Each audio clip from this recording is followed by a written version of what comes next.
जय हिंद दोस्तों, स्वागत है आप सभी का आपके अपने परिवार द लॉजिकल साइंस में। मैं हूं आलोक सिंह आतिश और आज के इस वीडियो सेशन में हम लोग बात करने वाले हैं ग्रुप डी साइंस न्यूमेरिकल के 20वीं क्लास की।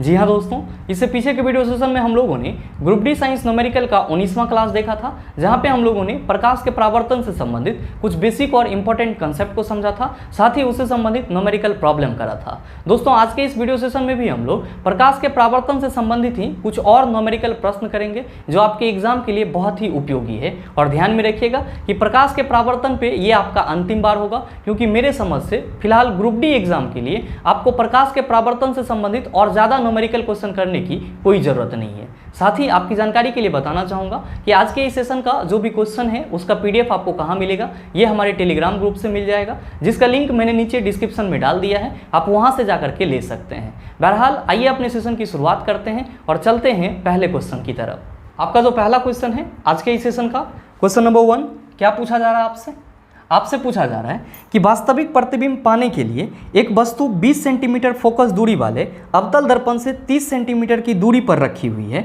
दर्पण से प्रतिबिंब की दूरी क्या होगी? आपका ऑप्शन दिया हुआ है 60 सेंटीमीटर, दूसरा ऑप्शन है 20 सेंटीमीटर, तीसरा ऑप्शन है 30 सेंटीमीटर और चौथा ऑप्शन है 40 सेंटीमीटर। क्या होगा इसका आंसर? बताइए। ना बनेगा? आप सभी कहेंगे सर आसानी से बन जाएगा। आपसे क्या क्वेश्चन पूछा जा रहा है? क्वेश्चन पूछा जा रहा है वास्तविक प्रतिबिंब प्राप्त करने के लिए 20 सेंटीमीटर फोकस दूरी वाले अवतल दर्पण से वस्तु को 30 सेंटीमीटर की दूरी पर रखा जाता है, तो प्रतिबिंब दूरी क्या होगा, ये चीज आपको बताना है। आप सभी कहेंगे कि गुरुजी यहाँ पे अवतल दर्पण की बात की जा रही है। किसकी बात की जा रही है? अवतल दर्पण की बात की जा रही है। इसीलिए हमारे क्वेश्चन में जो अवतल दर्पण का फोकस दूरी दिया हुआ है वो क्या हो जाएगा? आप कहेंगे सर F = -20 सेंटीमीटर हो जाएगा। क्या हो जाएगा? F = -20 सेंटीमीटर हो जाएगा। क्या है? तो आप सभी कहेंगे कि सर अवतल दर्पण की जो फोकस दूरी और वक्रता त्रिज्या होती है वो क्या होती है? ऋणात्मक होती है। किस लिए? तो सर चिन्ह परिपाटी के नियम को फॉलो करने के लिए। मेरे मित्र आपके क्वेश्चन में वस्तु दूरी यानी कि U कितना दिया हुआ है? तो आप सभी कहेंगे सर 30 सेंटीमीटर दिया हुआ है। और मैंने आपको ये भी बताया है कि अवतल दर्पण हो या फिर उत्तल दर्पण हो, दोनों ही कंडीशन में वस्तु दूरी क्या लेंगे? तो सर ऋणात्मक लेंगे। तो यहाँ पे आपका U = क्या हो जाएगा? आप कहेंगे सर -30 सेंटीमीटर हो जाएगा। और आपसे क्या क्वेश्चन पूछा जा रहा है कि प्रतिबिंब दूरी यानी कि V = व्हाट? आप सभी कहेंगे कि सर हम सबों को मालूम है दर्पण सूत्र से कि 1/f = क्या होता है? 1/v + 1/u होता है। मेरे मित्र आप सभी क्या कहेंगे? आप सभी कहेंगे कि सर अगर हम यहाँ से 1/v निकालें तो हम कह सकते हैं कि ये हो जाएगा 1/f - 1/u। आप कहेंगे कि गुरुजी अगर इस दोनों ही वैल्यू को इस फॉर्मूला में यहाँ पे रख दिया जाए तो हमारा आंसर आ जाएगा। बिल्कुल आ जाएगा। आप कहेंगे कि सर अगर हम लोग 1/v = क्या करें, 1/f के जगह 1/-20 सेंटीमीटर लिखें, साथ ही साथ यहाँ पे माइनस साइन लगाएं और यहाँ पे 1/u की जगह हम लोग क्या लिखें सर? 1/-30 सेंटीमीटर। तो हम सभी कह सकते हैं कि ये हो जाएगा -1/20 और ये माइनस क्या हो जाएगा? प्लस हो जाएगा, +1/30। आप कहेंगे कि सर जब 20 और 30 का LCM लिया जाएगा तो ये कितना हो जाएगा? आप कहिएगा सर ये 60 हो जाएगा। 20 तिया कितना होता है? 60 होता है। तो ये हो जाएगा -3। 30 दूना कितना होता है? 60 होता है। तो ये हो जाएगा +2। आप कहेंगे कि सर 1/v = हम लोग लिख सकते हैं -1/60। क्या लिख सकते हैं? -1/60 का है तो -3 या +2 है, प्लस माइनस क्या हो जाएगा? माइनस हो जाएगा। तो 3 में से 2 जाएगा, क्या बचेगा? 1 बचेगा। आप क्या कहेंगे? 1/v = -1/60 हो जाएगा। मेरे मित्र आप सभी फिर से कहेंगे कि गुरुजी अगर क्रॉस मल्टीप्लीकेशन किया जाए तो यही क्या हो जाएगा? v = -60 सेंटीमीटर हो जाएगा। क्या हो जाएगा? v = -60 centimetre. यहाँ पे माइनस क्यों आएगा? तो आप सभी कहेंगे कि सर प्रतिबिंब वास्तविक है, इसीलिए यहाँ पे प्रतिबिंब दूरी क्या होगा? हमारा माइनस होगा। मेरे मित्र आपसे क्या क्वेश्चन पूछा जा रहा है कि प्रतिबिंब दूरी क्या होगा? आप कहेंगे सर 60 सेंटीमीटर होगा। तो आप बताइए सही ऑप्शन क्या होगा? आप कहेंगे sir option number A is the right answer of this question. उम्मीद करते हैं समझ पाए होंगे। चलते हैं अगले क्वेश्चन की तरफ। आपका जो अगला क्वेश्चन है, क्वेश्चन नंबर 2, क्या पूछा जा रहा है आपसे पूछा जा रहा है कि एक वस्तु की उस अवतल शीशे से दूरी ज्ञात करें जिसकी फोकल दूरी 10 सेंटीमीटर है, जिससे उसकी वास्तविक प्रतिबिंब का आकार वस्तु के आकार का 4 गुना हो जाए। आपका ऑप्शन दिया हुआ है 7.5 सेंटीमीटर, दूसरा ऑप्शन है 5 सेंटीमीटर, तीसरा ऑप्शन है 2.5 सेंटीमीटर और चौथा ऑप्शन है 12.5 सेंटीमीटर। क्या होगा इसका आंसर? आपसे क्वेश्चन करा जा रहा है कि एक वस्तु की उस अवतल शीशे से दूरी ज्ञात करें जिसकी फोकल दूरी 10 सेंटीमीटर है और जिससे कि वास्तविक प्रतिबिंब प्रतिबिंब का आकार वस्तु के आकार का 4 गुना हो जाए। मेरे मित्र आप सभी क्या कहेंगे? आप सभी कहेंगे कि गुरुजी हमारे क्वेश्चन में अवतल दर्पण की बात की जा रही है। किसकी बात की जा रही है? अवतल दर्पण की बात की जा रही है। और हमको क्या निकालने के लिए बोला जा रहा है? तो सर पहले ही बोला जा रहा है कि एक वस्तु की उस अवतल शीर्ष से दूरी ज्ञात करें, यानी कि हमको क्या निकालना है? तो सर u निकालना है, वस्तु दूरी निकालना है। फिर क्या कहा जा रहा है कि इस अवतल दर्पण की फोकल दूरी कितनी है? Sir 10 centimetre. हम लोग क्या लिखेंगे? -10 सेंटीमीटर। क्या लिखेंगे? -10 सेंटीमीटर। मेरे मित्र ध्यान दीजिएगा, फिर कहा जा रहा है क्वेश्चन में कि जिससे कि वास्तविक प्रतिबिंब का आकार वस्तु के आकार का 4 गुना हो जाए। मेरे मित्र यहाँ पे ये कहा जा रहा है कि जो वास्तविक प्रतिबिंब बनेगा उसका जो आकार होगा वो वस्तु के आकार का 4 गुना होगा। यानी कि यहाँ पे आवर्धन की बात की जा रही है, मैग्निफिकेशन की बात की जा रही है। और कौन से प्रतिबिंब के लिए? तो सर वास्तविक प्रतिबिंब के लिए। आप सभी क्या कहेंगे कि सर अगर यहाँ पे आवर्धन की बात की जा रही है तो हम लोग सीधे सीधे ये कह सकते हैं कि गुरुजी m इक्वल टू क्या हो जाएगा? m इक्वल टू -4 हो जाएगा। क्यों? क्योंकि क्वेश्चन में कहा जा रहा है कि एक वस्तु की उस अवतल शीर्ष से दूरी ज्ञात कीजिए जिसकी फोकल दूरी 10 सेंटीमीटर है, जिससे कि वास्तविक प्रतिबिंब का आकार वस्तु के आकार का 4 गुना हो जाए। तो वस्तु के आकार का 4 गुना हो जाएगा मतलब आवर्धन है। तो सर आवर्धन इक्वल टू हम लोग क्या लिख सकते हैं? -4। माइनस इसीलिए कि प्रतिबिंब क्या बन रहा है सर? आपका वास्तविक बन रहा है। आप सभी कहेंगे कि आए सर जब हम m इक्वल टू -4 लिख सकते हैं तो हम लोग तो हाल ही में पढ़े हैं फॉर्मूला कि आवर्धन के लिए फॉर्मूला क्या होता है। तो आप कहते हैं गुरुजी वास्तविक प्रतिबिंब के लिए -v/u होता है। तो क्या हम -v/u इक्वल टू -4 लिख सकते हैं? आप कहेंगे सर बिल्कुल लिख सकते हैं। ध्यान दीजिएगा, ये माइनस और ये माइनस क्या हो जाएगा? कैंसिल हो जाएगा। आप कहेंगे कि सर अगर क्रॉस मल्टीप्लिकेशन किया जाए तो हम लोग कह सकते हैं कि v इक्वल टू कितना हो जाएगा? आप कहेंगे sir v equal to 4u हो जाएगा। v इक्वल टू कितना हो जाएगा? 4u हो जाएगा। ध्यान दीजिएगा, अब आपको आपके क्वेश्चन में कौन कौन सा डाटा मिल गया? आप सभी कहेंगे कि सर हमको फोकल दूरी तो पहले से दिया हुआ था, साथ ही साथ यहाँ पे प्रतिबिंब दूरी मिल गया और हमको क्या निकालना है? वस्तु दूरी निकालना है। बताइए ना बनेगा? आप कहेंगे बिल्कुल बन जाएगा। आप सभी कहेंगे कि सर हम सबों को मालूम है दर्पण सूत्र से कि 1/f इक्वल टू क्या होता है? 1/v प्लस 1/u होता है। क्या होता है? 1/f equal to 1/v plus 1/u होता है। जब आप सभी इन सभी डाटा को इसमें रखेंगे तो आपको आंसर मिल जाएगा। आप सभी कहेंगे कि गुरुजी यहाँ पे 1/f है तो फोकल दूरी आपका कितना है? -10 सेंटीमीटर। तो लीजिए 1/ आपका क्या हो जाएगा? -10 हो जाएगा। आप कहेंगे कि सर प्रतिबिंब दूरी हमको 4u आया है, तो लीजिए यहाँ पे हम लोग 4u लिख देते हैं। साथ ही साथ आपको क्या निकालना है? तो सर हमको वस्तु दूरी तो निकालना ही है, तो ये क्या हो जाएगा? आप कहेंगे सर +1/u हो जाएगा। मेरे मित्र आप सभी कहेंगे कि सर जब इसको सॉल्व किया जाएगा तो हम कहेंगे कि सर ये हो जाएगा -1/10 इक्वल टू 4u और u का एलसीएम लेंगे तो कितना होगा? आप कहेंगे कि सर ये हो जाएगा 4u। कितना हो जाएगा? 4u। साथ ही आप कहेंगे कि सर जब इसको सॉल्व किया जाए तो हम कह सकते हैं सर ये 1 + 4 क्या हो जाएगा? 4u हो जाएगा। आप कहेंगे कि सर इसको हम लोग फिर से -1/10 इक्वल टू क्या लिख सकते हैं? तो 415/4u लिख सकते हैं। 415 क्या लिख सकते हैं? 4u लिख सकते हैं। जब आप क्रॉस मल्टीप्लिकेशन करेंगे आप कहेंगे कि सर ये हो जाएगा -4u। क्या हो जाएगा? -4u equal to 10 5 = 50। क्या हो जाएगा सर? 10 5 = 50। आप कहेंगे कि सर अगर हम यहाँ से u निकाले तो क्या कहेंगे कि सर 50/4 हो जाएगा, साथ ही माइनस साइन भी लगेगा। आप कहेंगे कि सर जब 50 को 4 से डिवाइड किया जाएगा ये हो जाएगा 12.5। कितना हो जाएगा सर? 12.5। यानी कि वस्तु दूरी कितना होनी चाहिए? आप कहेंगे सर 12.5 सेंटीमीटर होनी चाहिए। तब क्या होगा सर? वास्तविक प्रतिबिंब का जो आकार होगा वो वस्तु के आकार का 4 गुना हो जाएगा। तो अब आप बताइए कि आपके इस क्वेश्चन का सही ऑप्शन क्या हो जाएगा? आप सभी कहेंगे कि sir option number D is the right answer of this question.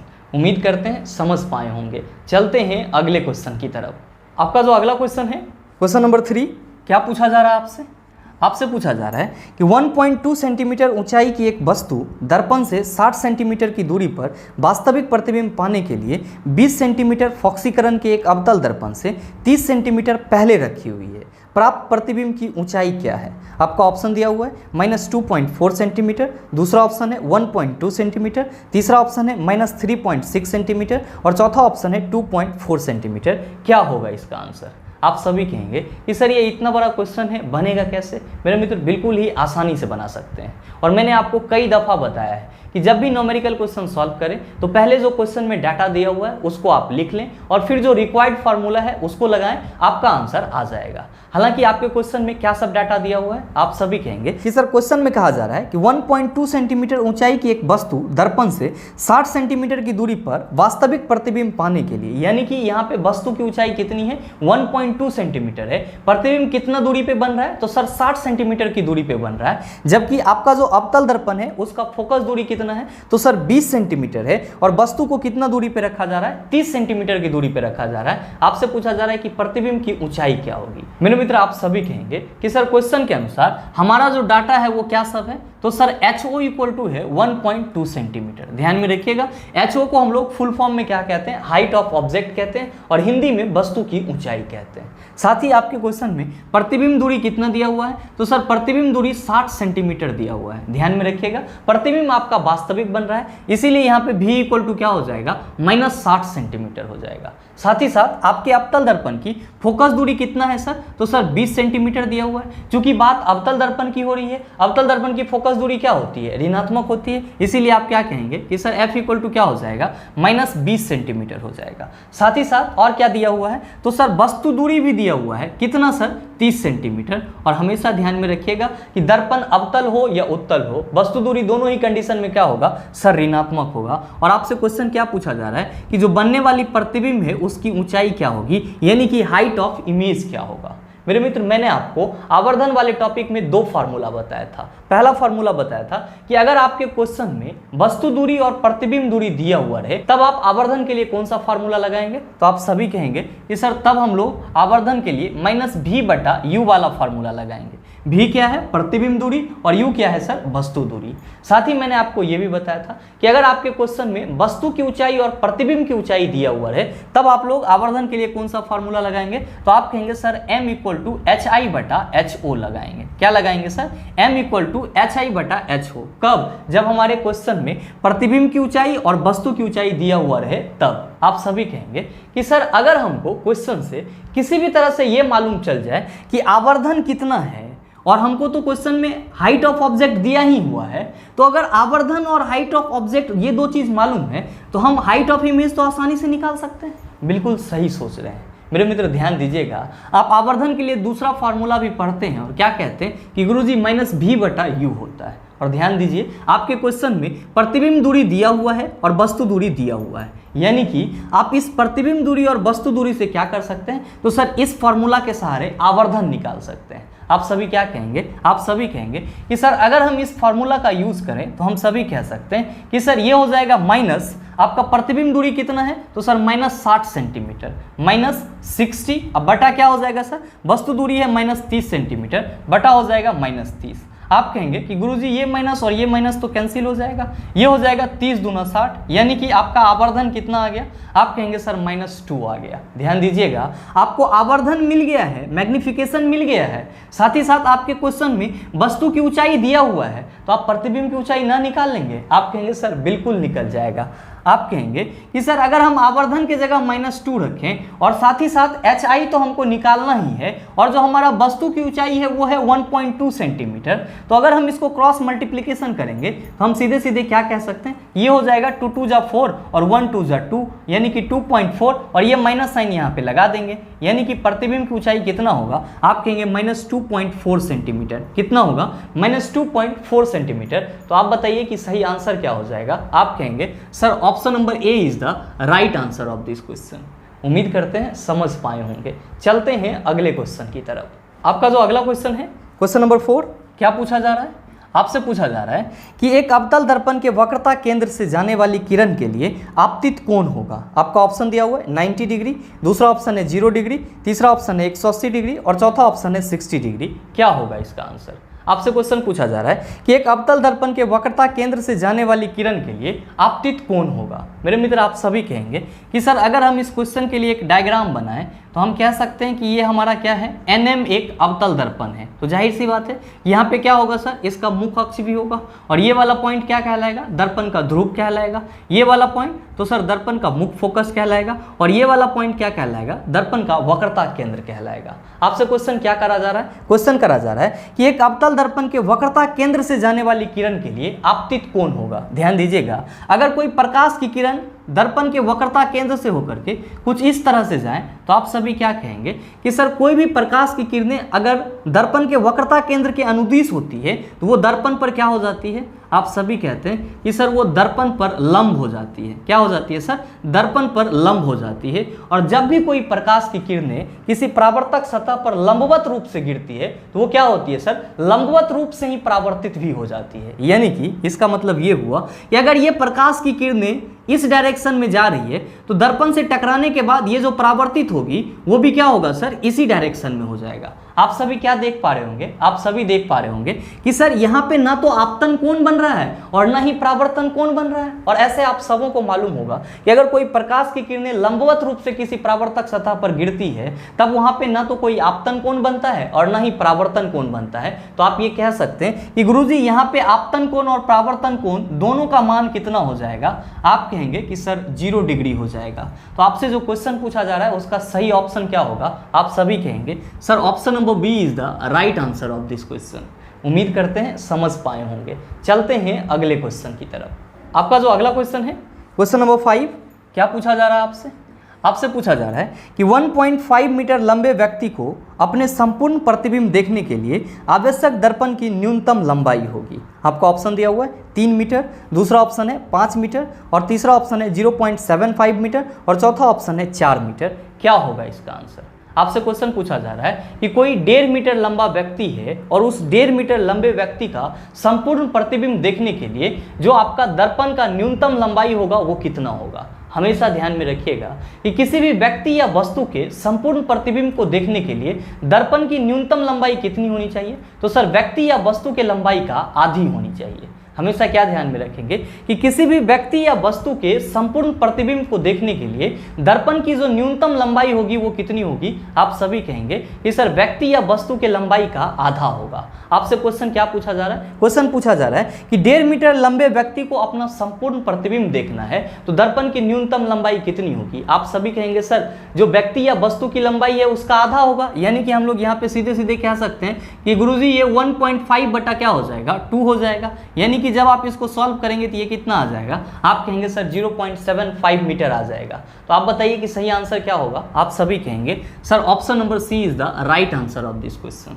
उम्मीद करते हैं समझ पाए होंगे। चलते हैं अगले क्वेश्चन की तरफ। आपका जो अगला क्वेश्चन है, क्वेश्चन नंबर 6, बड़ा ही आसान सा सवाल और मेरी समझ से आपको इस क्वेश्चन में कोई परेशानी नहीं होना चाहिए। क्वेश्चन पूछा जा रहा है कि एक 2.0 सेंटीमीटर लंबी वस्तु को एक 10 सेंटीमीटर फोकस दूरी वाले अवतल दर्पण से 15 सेंटीमीटर की दूरी पर स्थापित किया जाता है। प्रतिबिंब दर्पण से कितनी दूर पर होगा। बताइए ना बनेगा, आप कहेंगे सर आसानी से बन जाएगा। आपके क्वेश्चन में डाटा क्या सब दिया हुआ है, तो सर डाटा दिया हुआ है कि एक 2.0 सेंटीमीटर लंबी वस्तु को एक 10 सेंटीमीटर फोकस दूरी वाले अवतल दर्पण से 15 सेंटीमीटर की दूरी पर स्थापित किया जाता है। तो पूछा जा रहा है कि प्रतिबिंब दूरी कितना होगा। आप सभी क्या कहेंगे कि गुरुजी यहाँ भी अवतल दर्पण की बात की जा रही है। किसकी बात की जा रही है, अवतल दर्पण की बात की जा रही है। और आपके अवतल दर्पण का फोकस दूरी कितना दिया हुआ है, तो सर आपके क्वेश्चन में दिया हुआ है 10 सेंटीमीटर और आप इसको कितना लिखेंगे, तो सर -10 सेंटीमीटर लिखेंगे। साथ ही आपके क्वेश्चन में वस्तु दूरी कितना दिया हुआ है, तो सर वस्तु दूरी दिया हुआ है 15 सेंटीमीटर और आप क्या लिखेंगे सर -15 सेंटीमीटर लिखेंगे। और आपसे क्वेश्चन क्या पूछा जा रहा है, प्रतिबिंब दूरी क्या होगा, v = व्हाट। बताइए ना बनेगा, बिल्कुल बनेगा। आप सबों को मालूम है कि 1/f = क्या होता है, 1/v + 1/u होता है। 1/v = क्या हो जाएगा, 1/f - 1/u हो जाएगा। मेरे मित्र आप सभी कहेंगे कि सर जब इस फॉर्मूला में हम लोग ये दोनों वैल्यू को रखेंगे तो हमारा आंसर आ जाएगा। बिल्कुल सही सोच रहे हैं, ध्यान दीजिएगा। 1/v = क्या हो जाएगा, तो 1/f के जगह हम लोग क्या रखेंगे, तो सर 1/f के जगह हम लोग 1/-10 रखेंगे। साथ ही ये क्या है, साइन आपका माइनस का है, ये आपका 1/u है, तो u आपका कितना है -15 सेंटीमीटर, तो ये हो जाएगा 1/-15। आप सभी क्या कहेंगे कि गुरुजी जब इसको सॉल्व किया जाएगा तो हम कह सकते हैं ये हो जाएगा -1/10, ये माइनस और ये माइनस क्या होगा, प्लस होगा, तो आप कहेंगे सर +1/15 हो जाएगा। जब आप 10 और 15 का एलसीएम लेंगे तो आप सभी क्या कहेंगे, आप सभी कहेंगे कि गुरुजी ये हो जाएगा 5 दूना 10 और 5 तिया 15, 3 दूना 6, 6 5 30, यानी कि आपका एलसीएम कितना होगा, 30 हो जाएगा। आप कहेंगे सर 10 तिया 30 होता है, ये हो जाएगा -3, और साथ ही साथ 15 दूना 30 होता है, ये हो जाएगा सर 1 दूना 2। आप जब इसको यहाँ पे घटाएंगे तो प्लस माइनस माइनस हो जाएगा और कहेंगे कि सर ये हो जाएगा -1/30। आप ये भी कह सकते हैं कि गुरुजी 1/v = कितना हो जाएगा, -1/30। मेरे मित्र ध्यान में रखिएगा, जब इसको क्रॉस मल्टीप्लिकेशन करेंगे तो आप सभी क्या कहेंगे कि सर ये हो जाएगा v = -30 सेंटीमीटर। कितना हो जाएगा, -30 सेंटीमीटर। हालांकि आपसे क्वेश्चन क्या पूछा जा रहा था कि प्रतिबिंब दूरी कितनी है, ये माइनस साइन क्या बता रहा है, आप सभी कहेंगे कि सर माइनस साइन बता रहा है कि प्रतिबिंब वास्तविक बन रहा है और साथ ही साथ क्या है सर, उल्टा है। तो आप बताइए कि सही ऑप्शन क्या हो जाएगा। आप सभी कहेंगे कि sir option number C is the right answer of this question. मेरे मित्र उम्मीद करते हैं कि यहाँ तक के जितने भी क्वेश्चन थे उसको आप आसानी से समझ पाए होंगे। अब इस टाइप का प्रश्न अगर आपको दे दिया जाए मेरे ख्याल से आप उसका जवाब भी आसानी से दे सकते हैं। साथ ही उम्मीद करते हैं कि ये वीडियो आपको अच्छा लगा होगा। अगर आपको वीडियो अच्छा लगा तो वीडियो को लाइक कीजिएगा, ज़्यादा से ज़्यादा शेयर कीजिएगा, और हाँ, अगर आप चैनल पर नए हैं तो सब्सक्राइब करके बेल आइकन दबा लीजिएगा ताकि इस तरह के एग्जाम रेलेवेंट वीडियो का नोटिफिकेशन सबसे पहले आपके पास पहुँचे और आप उसको सबसे पहले देख पाओ। मिलते हैं फिर अगले सेशन में, तब तक के लिए best of luck. Thank you. Have a nice day.